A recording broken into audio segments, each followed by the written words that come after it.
Espinosa, ¿con quién tuvo usted el privilegio de hablar hace minutos? Es así, Gustavo, el privilegio de hablar en Caracol Radio con James Robinson. James Robinson es la persona, uno de los 3 profesores a los que hace unas horas les han entregado el Premio Nobel de Economía. El profesor Robinson es un gran experto en Colombia, lo ha estudiado de manera profunda, ha escrito textos al respecto, ha escrito ensayos sobre el país, y lo primero que le preguntamos precisamente al profesor Robinson, Gustavo, es cómo veía el progreso de Colombia, el país, desde que ha ganado la presidencia el gobierno de Gustavo Petro, el que sigue las noticias de Colombia con tanta disciplina. Esto nos contestó. Well, I think Colombia is struggling to make progress, in terms of inclusion, and I think that there's been a missed opportunity with the failure to implement many crucial parts of the peace agreement with the FARC in terms of the paz territorial, in terms of trying to deepen political inclusion and to extend the reach of the state to the country. And I think what you see is an enormous upsurge in drug production, in paramilitarism, in many of the things of the past in Colombia. So I think my impression is that President Petro is a very well-intentioned person. I think he has a track record, which is remarkable in many ways. But I don't see the government has a strategy for really changing Colombia and making it into a different place. Dice el profesor Robinson, Gustavo, que él cree que Colombia ha perdido una oportunidad, por ejemplo, de incluir a más gente, pues digamos, en las materias económicas más elementales, que el proceso de paz, esta es una obsesión que el profesor Robinson tiene, no se ha formalizado, no se ha cumplido lo que se prometió después de La Habana, que no se ha terminado, que el Estado sigue sin llegar a una buena parte de Colombia y que lo que hay es un incremento del paramilitarismo, de los cultivos de coca, del narcotráfico y muchas cosas que parecían del pasado en el país, que el presidente Petro es un hombre que tiene muy buenas intenciones, que tiene un récord que en muchas cosas es notable, pero que él siente que el presidente no tiene una estrategia para cambiar a Colombia, para cambiar lo que el país necesita, y en definitiva que esa falta de estrategia es lo que él denomina como una oportunidad perdida. Le pregunté también, Gustavo, ¿qué le diría él si lo tuviera al frente y el presidente Petro le pidiera un consejo al presidente Petro? ¿Qué le diría a él, que es el presidente de Colombia, el Nobel de Economía?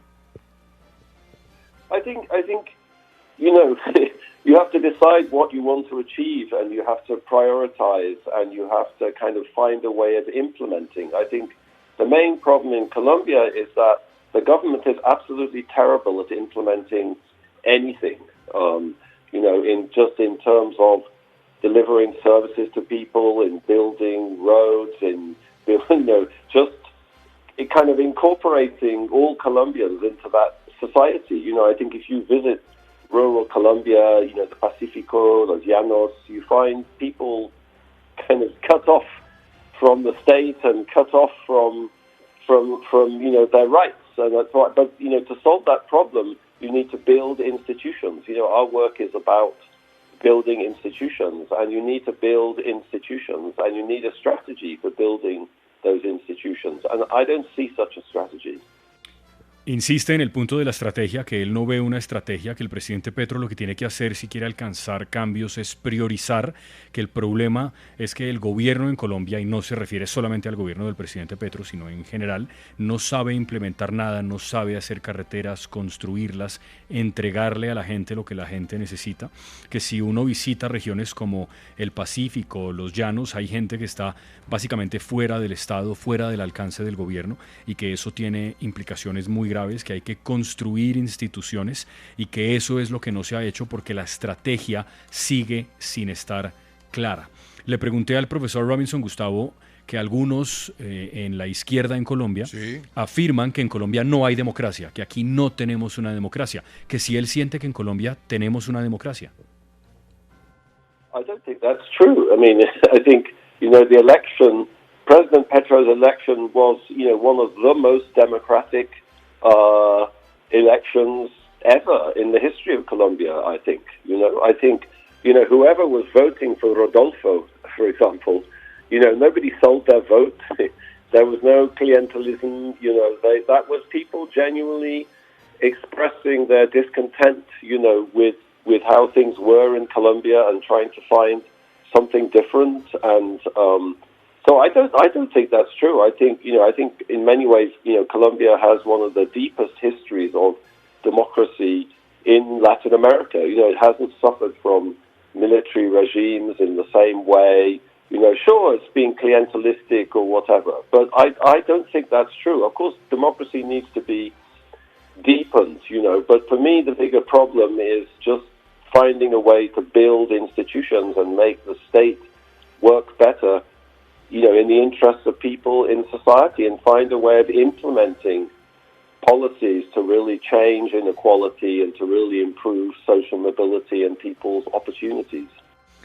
Dice el profesor Robinson, el Nobel de Economía, en conversación con Caracol Radio, que él no cree que eso sea cierto, que en Colombia sí hay una democracia y que la elección del presidente Petro lo demuestra, que incluso la gente que votó por Rodolfo Hernández, el contendor del presidente Petro en su momento, no lo hicieron coaccionado, sino más bien como una manera de demostrar descontento por el estado de las cosas, que en Colombia además él tiene que recordar que no ha habido regímenes militares en los últimos años y probablemente pues nunca en su historia, que sí es cierto que hay clientelismo y que la democracia tiene que profundizarse, pero que el reto sigue siendo el mismo: construir instituciones que le ayuden a la gente a salir de las situaciones precarias en las que viven, pero que en efecto él cree que en Colombia, y que la elección de Petro lo demuestra, hay una democracia. Le pregunté, Gustavo, por su ensayo del 2012 que comentábamos hace un rato. Donde mencionaba a Cristo y otros políticos. Es correcto, otros 100 años de soledad para Colombia, que eso fue escrito hace más de 10 años. ¿Qué cree que ha cambiado en el país en este último tiempo, en esta década? Not much, I don't think. I think for me the FARC was always a symptom. It was a symptom of the problems in Colombia. It was not the problem. I think that's what President Santos never understood. I think other people like Sergio Jaramillo, he understood that. That's why he designed the peace agreement as a kind of opportunity to change Colombia, to reassert the sovereignty of the state and the presence of the state, in half of the country. But I think that opportunity was missed, honestly. President Duque was not interested in implementing the peace agreement, and it seems that President Petro is not interested either. He's more interested in searching for some illusory paz total. So I don't see much has changed, honestly, and that's sad because a great opportunity has been missed. Dice el profesor James Robinson, el Premio Nobel de Economía, en la conversación con Caracol Radio, que desde que él escribió el ensayo famoso de otros 100 años de soledad para Colombia, no mucho ha cambiado, que él siempre ha insistido, sobre esto le pregunto más adelante, que las FARC son simplemente un síntoma de los males que Colombia tiene, pero que nunca fueron el problema, que esto, cree el profesor Robinson, el presidente Santos nunca lo entendió, que otros como Sergio Jaramillo sí lo entendían, que el tema central no eran las FARC, sino la presencia del Estado en muchos territorios, y que esa oportunidad derivada del acuerdo de paz se perdió, que el presidente Duque nunca quiso aplicar el proceso de paz y que el presidente Petro parece más interesado en su concepto de la paz total que en aplicar o en hacer cumplir lo que se pactó en el acuerdo de paz, y que esa es una oportunidad que Colombia ya ha perdido. Le pregunté también al profesor Robinson, Gustavo, en una tesis que él ha sostenido siempre, y es que el problema de Colombia no es ni el narcotráfico ni las guerrillas. Le pedí que si nos podía explicar el por qué decía eso, que nos explicara de manera simple esa tesis. Yeah, I think what I mean is that, it's not a coincidence that Colombia became the drug capital of the world. The drug industry moved to Colombia because of the weakness of the institutions, because of the inability of the government to control most of the country, because, Rodriguez Gacha and Pablo Escobar could plant millions of hectares of coca and build airfields and fly it to America. And, so the industry came to Colombia because of the institutional weakness, and the FARC and the ELN flourished in Colombia because of the institutional weakness, but also because of inequality and social exclusion and the lack of social mobility. So there were problems like that. But I think, it's all of those problems come from the institutional failures in Colombia. El profesor Robinson lo que explica es que no es una coincidencia que Colombia haya sido durante tantos años el centro mundial del narcotráfico y de la droga, que aquí llegó ese negocio porque las instituciones del Estado eran muy débiles y el mercado de la droga vio una buena oportunidad de llegar acá, que las instituciones nunca ocuparon algunas regiones del territorio en las que este negocio se hizo hace años muy lucrativo, que hay una debilidad institucional que llevó a que los carteles en su momento, Rodríguez Gacha, Pablo Escobar, a los que menciona, y también las FARC, la guerrilla de las FARC y el ELN, llegaran a Colombia y se establecieran acá, y que por eso él insiste en que el problema nunca fue ni el narcotráfico ni las guerrillas, sino la debilidad institucional de un Estado que nunca ha hecho lo que tiene que hacer. Le pregunté, Gustavo, también por el hecho de que ahora tengamos un gobierno de izquierda con una ideología distinta, pero que, oyéndolo en los últimos 5 minutos en esta entrevista que nos ha dado, todo parece estar igual, que la ideología cambió, pero parecería que el Estado o el gobierno colombiano o Colombia han cambiado menos. I think the ideology is different, but the inability to implement policy is the same. There's a sort of, there's a collective lack of understanding in Colombia of what it takes to actually transform the society. I mean, ironically, the one person who partially understood this was President Uribe. If you read his autobiography, you see he had a very clear idea of what needed to be done to defeat the FARC. But his problem was that was the only thing he cared about. And he didn't use that same strategic kind of sense to focus on other problems because he didn't think there were problems. He thought Colombia was a success story, and that's a narrative which is very common with elites in Colombia. They think that Colombia is a success story because they're sitting in Bogota or Medellin or whatever, and they can fly to Miami and get vaccinated against COVID, or they can insulate themselves from the problems that most ordinary Colombians have to face. So I think that's the problem. The ideology can change. They can be very well intended, but you have to get how to achieve things, and that is the problem.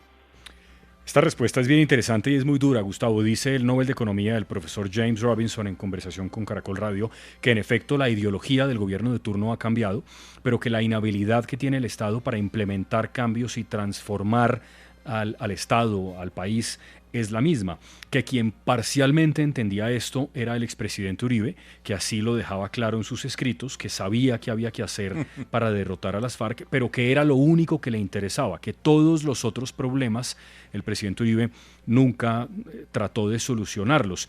Y dice, en una crítica que me parece que se aplica a la clase política en Colombia, pero también seguramente a muchas otras personas, que el problema es que muchos creen en Colombia que Colombia es una historia de éxito, y creen eso porque desde Bogotá y desde las grandes ciudades pueden hacer cosas que la mayoría de la gente en Colombia no. Por ejemplo, viajar a los Estados Unidos a ponerse la vacuna del COVID y aislarse de los problemas que hay en una Colombia que no es la de las grandes ciudades, y que por eso él cree que la ideología en efecto ha cambiado, pero que los problemas que tenemos para implementar cambios y para transformarnos siguen estando ahí y no han cambiado nada. Y finalmente, Gustavo, le pregunté por la región. Él también ha escrito sobre otros países de la región. Le pregunté por los titulares de prensa en el Ecuador, donde hay mafia, en México, que pasa lo mismo que pasa en países como Perú. Perdóneme, como antes de ir con la última respuesta del Nobel, señor, tenemos información muy importante para la gente que nos escucha en sus vehículos, Fraile. Sí, Gustavo, está cerrada la calle 26 con carrera 50 por las protestas de personas en favor del presidente Petro, del sindicato de Sindecena, y también está cerrada la vía Bogotá-Girardot a la altura de Silvania